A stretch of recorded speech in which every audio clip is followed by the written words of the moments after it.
Olá, seja muito bem-vindo a mais uma aula do nosso curso. Hoje vamos falar de inflação, Selic e IPCA. Para você que está num curso de formação para investimentos, seja para os seus investimentos próprios ou para prestação de serviços, hoje qualquer profissional que atua com finanças, sejam finanças, contabilidade, investimentos, prestação de serviços, entender esses conceitos como inflação, o que é, como se comporta, a taxa Selic e o IPCA é fundamental. Não tem como atuar sem conhecer esses elementos. Mas por quê? Porque eles impactam diretamente o poder de compra, o custo, o poder do crédito, a rentabilidade de investimento também e até mesmo a precificação dos ativos. Então, entender cada um deles é essencial. Na aula de hoje, então, vamos detalhar o que cada um significa, as suas determinações, como funcionam e como você pode usar cada um desses indicadores na prática também. E para começar nossa aula, vamos falar de inflação, que é o mais importante. A inflação nada mais é do que um aumento generalizado e contínuo dos preços, sejam dos bens, sejam dos serviços, dentro de um período específico. E isso reduzirá o poder de compra da moeda, no nosso caso, o real. Mas como que nós medimos então a inflação? Como que eu sei? Dentro do nosso país, há alguns índices. O primeiro que é o chamado IPCA, que é o Índice Nacional de Preços ao Consumidor Amplo. Isso é o IPCA, que acaba sendo oficial. E o IPCA será utilizado pelo Banco Central para metas de inflação. Daí vem a sua importância. Mas nós temos o IGPM também, que é o Índice Geral de Preços e Mercado, IGPM. Ele será muito utilizado para contratos de aluguel, por exemplo, para aquela alteração. Mas nós temos como índice o INPC, que é o Índice Nacional de Preços ao Consumidor. Ele focará especificamente nas famílias de baixa renda. Então, vamos trazer um exemplo para entender esses três indicadores. Se eu tenho uma cesta de alimentos, essa cesta de alimentos custa R$500 em janeiro, R$525 em dezembro daquele mesmo ano, isso significa então que o seu dinheiro ele perdeu aproximadamente 5% do poder de compra. Então, isso vai impactar também os investimentos, além da vida física. Os investimentos que rendem abaixo da inflação, eles acabam perdendo o poder de compra, por conta da inflação e desse aumento. Os profissionais de finança precisam avaliar a rentabilidade real, o rendimento líquido daquela inflação específica. Então, isso é inflação. Como que entra a Selic nesse caso? O Selic nada mais é do que Sistema Especial de Liquidação e Custódia. O que ele quer dizer? Ele é a taxa básica de juros da economia dentro do nosso país. Ele será definido, então, pelo Comitê de Política Monetária, que é o chamado COPON. Ou seja, ele é um comitê próprio do Banco Central e ele vai servir nada mais, nada menos como uma referência para crédito ou investimento de renda fixa, para financiamentos, para empréstimos e assim por diante. Então, a taxa Selic, ela vai influenciar tanto na política monetária, controlando a inflação, mas também estimulando ou freando a economia. Então, é aí que ela entra. Na prática, quando nós falamos de Selic, a Selic hoje, em 2025, ela está em aproximadamente 13,25% ao ano. Esse é o percentual da taxa Selic. Então, um CDB que rende 100% da taxa Selic, ele vai ter ali um retorno aproximado de 13,25% ao ano, de acordo com a taxa. Isso antes dos impostos, tá? Antes da sua cobrança. Então, como que saber desses três elementos impactam nos investimentos? Quando eu tenho uma alta na Selic, a renda fixa ela acaba tornando-se mais atrativa.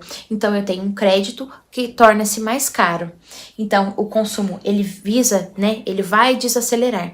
Agora, quando eu tenho uma baixa Selic, aí é diferente.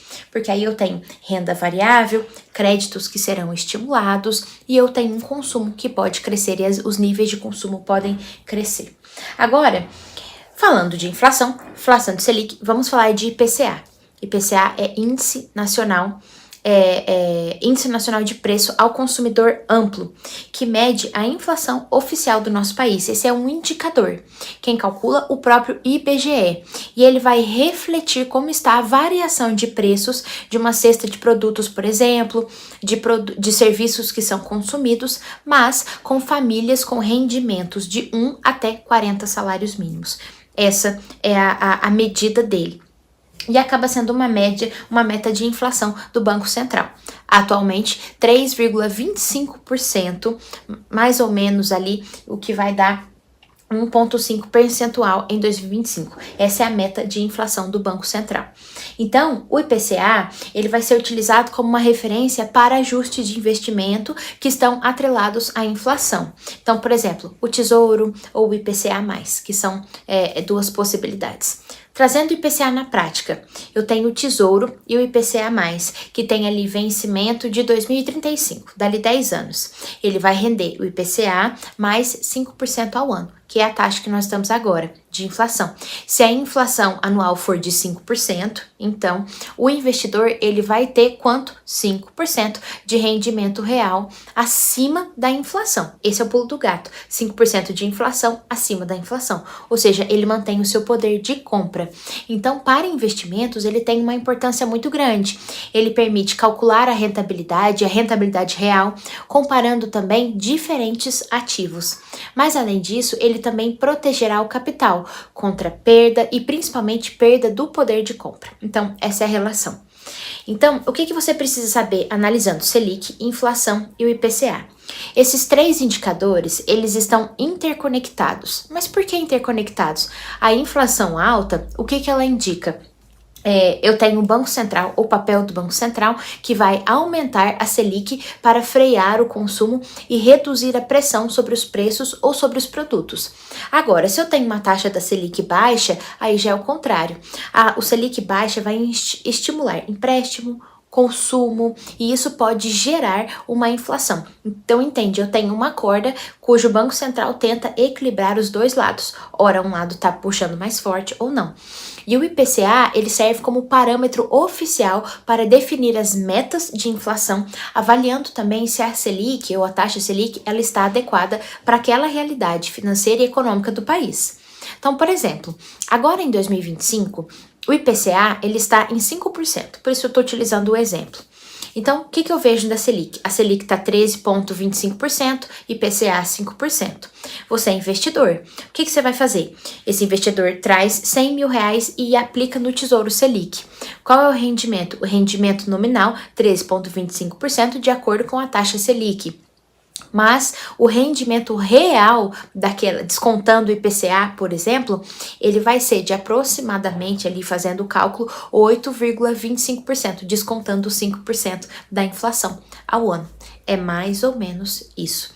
Na prática, quando você traz esse contexto ou você traz esse conhecimento, entenda, deve haver um ajuste de ativos, um ajuste de passivos em função da inflação. Provisões, planejamento, principalmente planejamento tributário.